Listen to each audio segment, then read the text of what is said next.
안녕하세요. 세월호 참사를 최대한 쉽게 설명해 드리려고 노력하고 있는 블러프입니다. 이번 시간에는 지난 시간에 이어서 세월호의 복원성에 대해서 한 번 더 이야기를 해보려고 하는데요. 지난 시간에는 이제 복원성의 개념에 대해서 설명을 드렸다면, 이번 시간에는 세월호의 복원성을 저하시켰던, 낮추었던 요인이 어떤 것들이 있었는지에 대해서 말씀드리도록 하겠습니다. 이 복원성에 영향을 주는 요인들은 굉장히 다양한데, 이번 시간에는 가장 잘 알려진 세 가지 요인들을 말씀드리도록 하겠습니다. 자, 우선 첫 번째로는 많은 분들이 아시는 대로 이제 세월호의 증축이 있었는데요.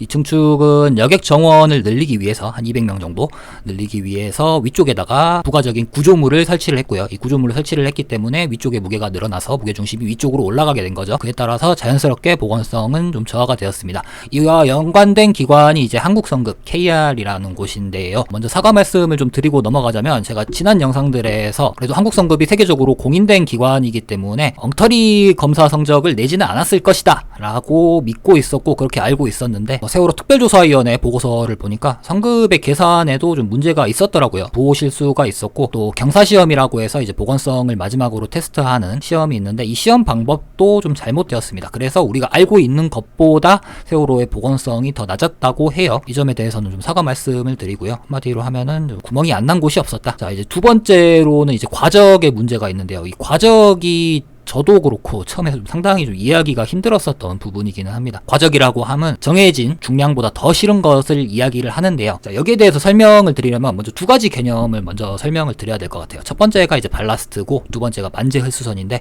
하나하나씩 간략하게 설명을 먼저 드리고 넘어가도록 하겠습니다. 우선 발라스트 먼저 설명을 드리면, 여객선도 마찬가지고 자동차 운반선도 마찬가지고 이 둘을 합쳐놓은 로로선도 마찬가지인데, 취급하는 대상이 사람이나 또는 자동차이기 때문에 단위 공간당 차지하는 중량이 얼마 안 됩니다. 무슨 말이냐? 같은 공간에 다른 화물을 실은 거에 비해서 가볍다는 뜻이에요. 일단 사람들은 기본적으로 물에 뜨고요. 그다음 자동차 같은 경우에도 비어있고 또 어느 정도 공간들을 필요로 하기 때문에 기본적으로 이 배들이 가볍습니다. 그래서 좀 많이 떠 있어요. 그 말은 이제 무게중심도 많이 올라와 있다는 뜻이고, 기본적으로 좀 불안정하다는 것인데, 이게 옛날에도 사실은 문제가 많이 돼서, 이런 경우에는 항해하다가 날씨가 안 좋으면 배가 뒤집힐 확률이 굉장히 높거든요. 그래서 무게중심을 아래쪽으로 가져오기 위해서 가장 쉬운 방법이 아래쪽에다가 뭔가를 실는 거죠. 그래서 옛날에는 돌멩이를 갖다가 실었는데, 배가 커지다 보니까 이 돌멩이를 갖다 실는 것도 한계가 있는 거예요. 갖다가 실는 것도 문제지만 빼는 것도 너무 힘들어서, 뭔가 좀 쉽게 할 수 있는 방법이 없을까 하다가 생각난 게,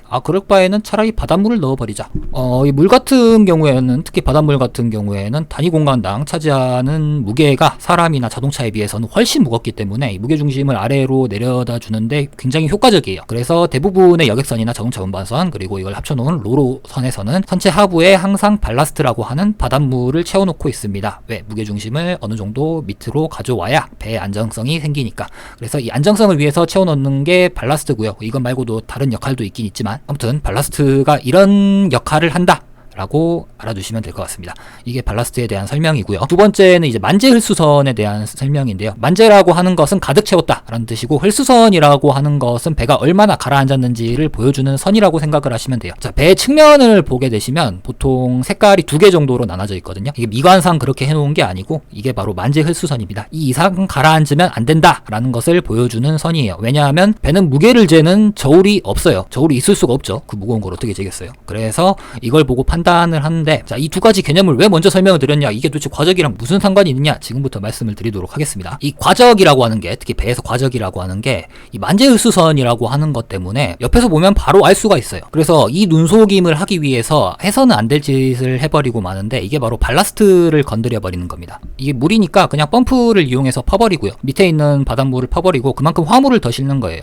회사 입장에서는 화물을 많이 실으면 그만큼 운임을 많이 받으니까 이득이 되겠죠. 그리고 바닷물은 아무리 많이 갖다 줘봐야 뭐 누가 돈 주는 거 아니니까. 그래서 이 바닷물을 건드려 버리는데, 방금 전에도 말씀드렸다시피 바닷물을 채우는 것은 배의 안정성을 위해서 채워놓은 건데, 그걸 빼버리고 위쪽에다가 화물을 실었으니 당연히 무게중심은 위로 올라가게 되고 그만큼 안정성은 떨어지게 되는 거겠죠. 쉽게 이해하시려면 젠가를 생각하시면 돼요. 젠가 같은 경우에는 밑에 있는 블럭들을 빼가지고 위쪽에다가 올려놓는 거죠. 그래서 전체적인 중량에는 변화가 없습니다. 하지만 이게 계속되면 구조는 불안정해지는 거겠죠. 자, 이 과적이 지금까지도 좀 문제가 되는 게, 업계 관계자들에 따르면 관행이었다고 하고, 이렇게 안 하면 채산성이 안 나온다고 하는데, 이렇게까지 해야 될 정도인가 싶어요. 이 정도로 해도 안 나올 것 같으면 사업을 접어야 된다고 개인적으로 생각을 하는데, 아무튼 이게 해결이 잘 되지 않는 이유가, 저도 문제점을 알아요. 당연히 일선에 있는 사람들도 문제점을 알아요. 그리고 아마 이렇게 설명을 드리면 듣고 계시는 분들도 아마 다 문제점을 알 거예요. 하지만 이걸 문제점을 보고를 하면 회사에서는 이러죠. 여태까지 해왔는데, 다른 사람들은 하는데 너는 왜 안 되는데, 네가 문제 있는 거 아니야. 결국엔 이런 식으로 돼버리기 때문에 민간에 맡기면 해결이 안 됩니다. 결국에는 당국이 해결을 해줘야 되는데, 당국에서도 계속 신경을 안 쓰니까 세월호 사고 이후로는 과적이 조금 줄어들었다가 요즘 들어서 다시 늘어나고 있다고 합니다. 그래서 이 부분은 우리들이 좀 해결을 하고 넘어가야 되는 문제라고 생각을 하고 있어요. 마지막으로 설명드릴 부분은 이제 화물의 고박 분량입니다. 고박이라고 하면 화물을 고정시키는 것인데, 특히 무거운 화물 같은 경우에는 배가 움직일 때 따라 움직이면 안 되겠죠. 자동차 같은 경우에는 따라 움직였다가는 손상이 있을 수도 있고요. 화물들도 손상이 있을 수가 있으니까 고정을 시켜놔야 되고, 이 화물들은 무겁기 때문에 와이어라고 하는 쇠줄로 고정을 시킵니다. 그런데 이 와이어라는 게 사실 취급도 힘들 뿐더러 가격도 비싸서 이걸 잘 안 해요. 대충 밧줄로 묶어 놓습니다. 여태까지 그렇게 해왔대요. 시간도 없고. 자, 그런데 이게 왜 문제가 되느냐? 평상시에는 문제가 안 됩니다. 왜 우리 여객선 타보신 분들은 아시겠지만 사람들 고박시켜 놓진 않잖아요. 사람들 고정시켜 놓진 않죠. 그리고 여객선 내에 있는 물품들도 고정시켜 놓지 않습니다. 왜냐하면 여객선 자체가 복원성이 낮은 배이기 때문에 천천히 흔들려요. 굉장히 천천히 흔들리기 때문에 물건들이 그렇게 떨어질 일이 별로 없습니다. 마찬가지로 화물들도 그렇게 움직일 일이 별로 없어요. 움직일 일이 별로 없는데 특정한 상황, 최악의 상황, 날씨가 안 좋을 때, 배가 많이 흔들릴 때, 이럴 때는 화물들도 움직입니다. 그럴 때를 대비해서 철저하게 고박을 해놔야 되는데 이걸 안 해놨어요. 즉 세월호처럼